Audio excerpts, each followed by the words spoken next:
Narito ang ulo ng mga balita sa mga oras na ito. Mga gobernador ng mga lalawigang naapektuhan ng bagyong Basyang at Shearline nagpasalamat kay Pangulong Ferdinand R. Marcos Jr. sa inilabas niyang tulong pinansyal. Proteksyon ng mga overseas Filipino worker magiging bahagi ng agenda ng Pilipinas bilang chair ng Abu Dhabi Dialogue. Pilipinas at South Korea papalakasin ang ugnayan at paghahanap ng bagong oportunidad sa pamumuhunan at ekonomiya.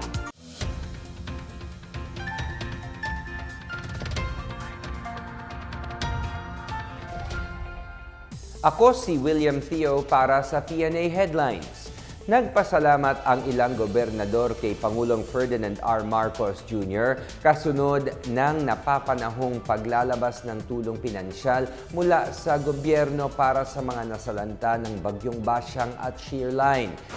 Sa isang pahayag, ipinaabot ng mga gobernador ng Cebu, Iloilo, Eastern Samar, Surigao del Sur, Aklan at Bohol ang kanilang pasasalamat sa direktiba ng Pangulo. Ayon sa Malacanang, isang joint statement ang inilabas sa pangunguna nila Governor Pamela Baricuatro ng Cebu, Arthur Defensor Jr. ng Iloilo, Ralph Vincent Evardone ng Eastern Samar, Johnny Pimentel ng Surigao del Sur, Erico Aristotel Aumentado ng Bohol at Jose Enrique Miraflores ng Aklan. Matatandaang nakipagpulong ang Pangulo sa mga gobernador ng mga lalawigan tinamaan ni Basyang kung saang iniutos niya sa mga ahensya ng gobyerno na tiyaking ang mabilis at agarang pagtulong sa kanila. Iniutos din ni Marcos ang paglalaan ng 321 million pesos na pondo para sa apektadong 34 na lalawigan at 8 lungsod. Kinumpirma ni Executive Secretary Ralph Recto na sinimulan na ang paglalabas ng pondo. Magiging prioridad ng Pilipinas ang pangangalaga sa kapakanan at karapatan ng mga overseas Filipino worker bilang bagong chair ng Abu Dhabi Dialogue, isang plataporma para sa mga bansang nagpapadala at tumatanggap ng mga manggagawa. Sa isang press briefing, iniulat ni Migrant Workers Secretary Hans Leo Kakdak na hinirang ang Pilipinas bilang chair ng dialogue para sa susunod na ministerial meeting na gaganapin sa 2028. Napagdesisyonan ito sa pagpupulong noong February 1 sa United Arab Emirates kung saan lumahok ang 14 na miyembrong bansa. Ayon kay Kakdak, isusulong ng Pilipinas ang kapakanan ng mga OFW, pag-uugnay sa edukasyon at trabaho sa pamamagitan ng skills development, ligtas at ethical na pag-recruit ng manggagawa, proteksyon panglipunan, at pakikibagay sa makabagong sistema ng pagtatrabaho. Inaasahang pag-uusapan din ang mga isyung nakakaapekto sa mga manggagawa tulad ng kontrata, pasweldo at termino ng pagtatrabaho. Magiging paksa din ang mga makabagong isyung tulad ng digitalization at ligtas na pag-deploy ng mga manggagawa. Binigyang diin naman ni Kakdak ang pagkilala sa Pilipinas sa pamamahala sa migration gamit ang sistemang mula sa panahon ni dating Pangulong Ferdinand E. Marcos Sr. at nagpatuloy sa ilalim ni Pangulong Ferdinand R. Marcos Jr.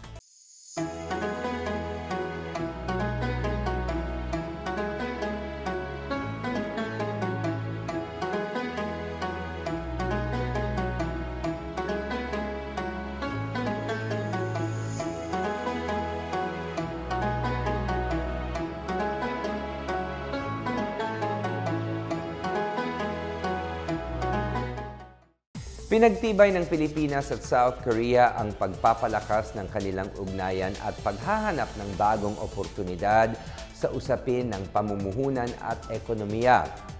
Kasunod ito ng naganap na meeting sa pagitan nila Executive Secretary Ralph Recto at South Korean Ambassador to the Philippines Lee Sang-hwa nito lang Lunes. Napag-usapan sa pagpupulong ang mga plano sa pagpapalalim ng ugnayan ng dalawang bansa at paghahanap ng mga oportunidad upang mapadali ang pagnenegosyo at makakahikayat ng mga Koreanong mamumuhunan sa Pilipinas. Siniguro ni Recto kay Lee na tinutugunan ng gobyerno ang mga hinaing ng mga investor upang maging mas competitive at secure na investment destination ang bansa.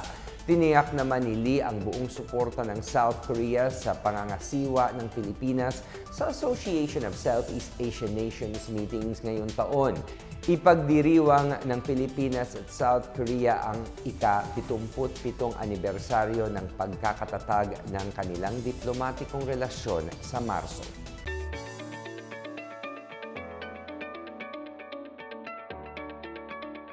At sa balitang pangkalakalan, binuksan noong Lunes ng pamahalaan ng lalawigan ng Basilan ang isang solar power project na nagkakahalaga ng 5.3 million pesos na magbibigay ng maayos na supply ng kuryente sa government center sa Lamitan City. Sinabi ni Basilan Governor Mujib Hataman na ang 160 kilowatt na proyekto ay nagsasupply ng kuryente magdamag sa lahat ng opisina sa loob ng pasilidad. Gagamitin naman ang sobrang kapasidad nito para sa matatapos ng Provincial Board Building at Gymnasium. Magsisilbi din ang mga solar panel na parking canopy na poprotekta sa mga sasakyan mula sa araw at ulan. Ayon kay Hataman, ang nasabing proyekto ay praktikal, moderno at naayon sa kanilang hakbang tungo sa clean energy. Samantala, ipagpapatuloy ng Department of Agrarian Reform or DAR ang pagtatayo ng mga solar power irrigation systems or SPIS sa Ilocos Norte upang makatulong sa marami pang magsasaka sa probinsya. Base sa project status report, 16 sa 21 na target units ang natapos na ng ahensya. Ayon kay DAR Ilocos Norte Chief Agrarian Reform Program Officer Romel Aquino, umaasa silang matatapos ang paglalagay at pamimigay ng mga unit sa kasalukuyang taon.